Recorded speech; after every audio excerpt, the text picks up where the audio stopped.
Hello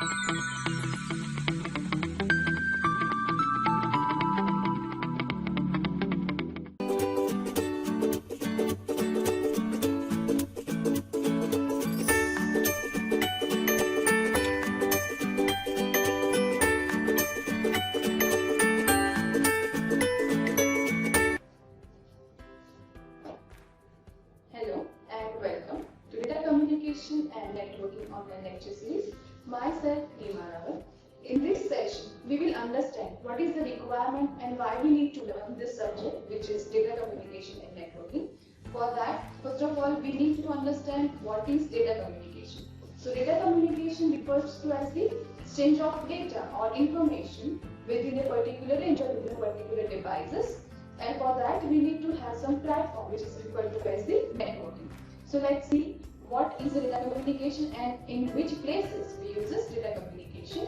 So let's say, for example, if we access the Google platform, for that we need to have the internet access, and to use that we need to have some networking. Let's say, for example, nowadays we are using the social media. So if it is your Facebook, whether it be your Instagram or Snapchat or Twitter, whichever the social media platform you are using, it will require the network, and for that network we need to have the platform which provides the internet, right? Now, if you consider the example in which live example or live teaching is used, so for that also we need to have the network. Let's say, for example, some live classes are going on for you, so for that it will require to have the internet platform. And how this platform works and what are the layers of that we will see in this subject. Okay, so for that we need to understand what are the evolutions in this, which we consider that which will have the networking progress. Okay, so for that we will see the evolutions of that. So let's say, for example, if we consider the 17th century. So in 17th century it was the era of steam engine. Then the 18th century was the era of the electrical evolutions. And after that, the 19th century was the era of mobile devices or computer devices having the small scale technologies. And nowadays, as we know that in today's session, we are going to have the multiple networking platforms which we can connect through anywhere on the internet across the globe. Right? So now let us see the course content of this subject. So first of all, let us see the basics of these chapters. In this, we have total of 9 chapters. Above that, the first chapter over here is Introduction to Data Communication and Networking. Then the second chapter over here is Physical Layer. Then the third chapter is Data Link Layer. Then the fourth chapter over here is Medium Access Layer. Then the fifth chapter is Local Area Network. Then that is Network Layer. Then Transport Layer. Then application layer, and the last chapter over here is network security. We will study all of these chapters and we will understand what each and every layer does and what are the roles of it. Okay, let us see the first chapter over here, which is Introduction to Data Communication and Networking. Okay, so in Introduction to Data Communication and Networking, we will understand what are the basic uses of networks, right? So first topic over here will be the uses of computer networks. That may be your business applications or it may be other applications for which we are using the computer networks. Then the next topic over here is network hardware part. That means what are the routers, bridges, or what are the hardwares we require to connect to the internet. Then the next topic over here is network software internet reference models. So here we will study the TCP IP models and OSI reference models. That means layer architecture for that. Alright. The next chapter over here is physical layer. So in physical layer, basically we will understand the wired connections or wireless connections and the media for that. So in this, we will study the first topic, which is basis for data communication. The next topic over here is guided transmission media. That means your wired transmission media. Then the next topic over here is wireless transmission media, whether it be your Wi-Fi or Bluetooth or any of the wireless transmission media.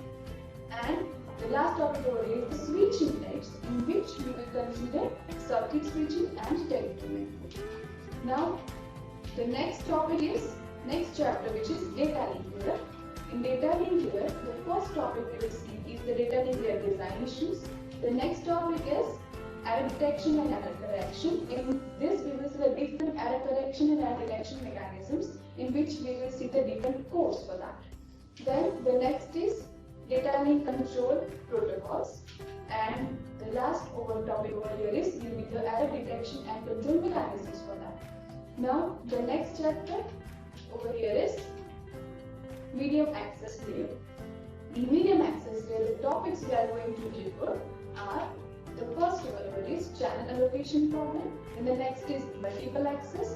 The next topic over here is CSMA, CSMA-CD, CSMA-CD, where CSMA stands for Carrier Sense Multiple Access, right?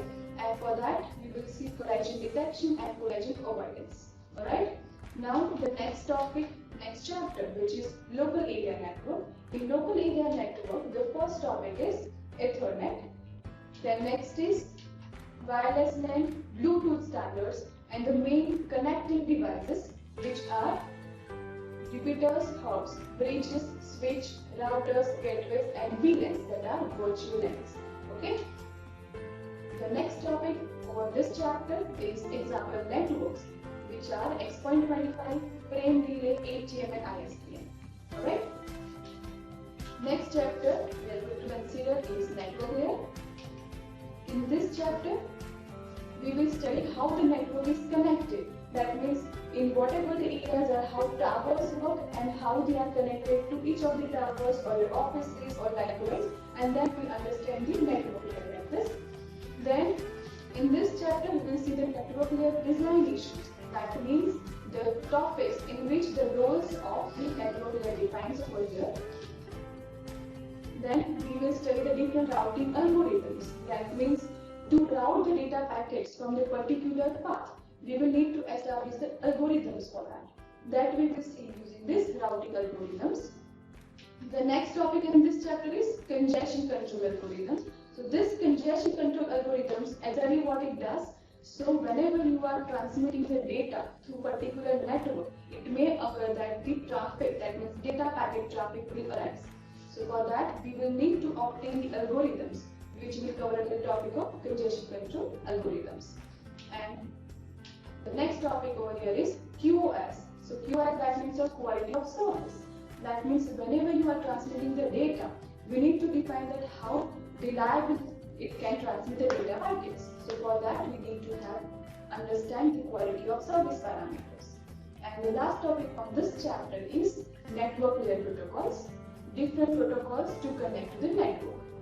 Now, the next chapter is transport layer.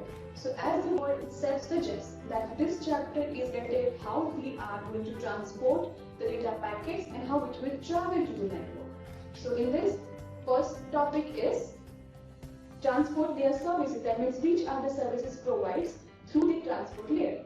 Then the second topic over here is elements of transport protocols, that means which are the basic elements to obtain the protocols in this transport layer. Then the next topic is internet protocols, which are UDP and TCP. Over here is UDP stands for user datagram protocol and TCP stands for transmission control protocol. Then the next chapter is application layer. So in application layer, we will see how this network is applied to the real-time world. That means which are the applications of the network layer, or to understand the networking concepts. So in this, first we need to understand the first topic, that is DNS, which is very important for internet. That means whenever you are accessing any computer, you need to understand from which domain it exists, which refers to as the domain name system. That means whether it is a country domain or national domain, or whether it is your another domain, right? Next is electronic mail. That means whenever you are transmitting the email, for that, what are the structures for that? Then the next is www, that is World Wide Web, which is the main platform for this. And over here the next is multimedia, that means video converter or whatever the platforms are there, what are the standards for that? Alright? And now the last and most important chapter is network security. And we know that whenever you are using internet, the security or privacy of the network is very important criteria. And for that, we need to understand the network security parameters. So in this, the first topic is cryptography. Cryptography is the word used for encryption or to get your encrypted data so that it can be securely transmitted. Then the second topic is symmetric key algorithms. We will study two types of algorithms, DES and AES. Okay. Then we will see the public key algorithms, which is referred to as a specific RSA algorithms. Then we will see the digital signatures. That means to authorize some documents, we obtain the digital signatures. Then the next topic is IP security. That means whenever you are using internet protocol security and how it can be designed. Okay. Then the next is firewall concepts. These are the references you can refer to. Thank you. Thank you for listening.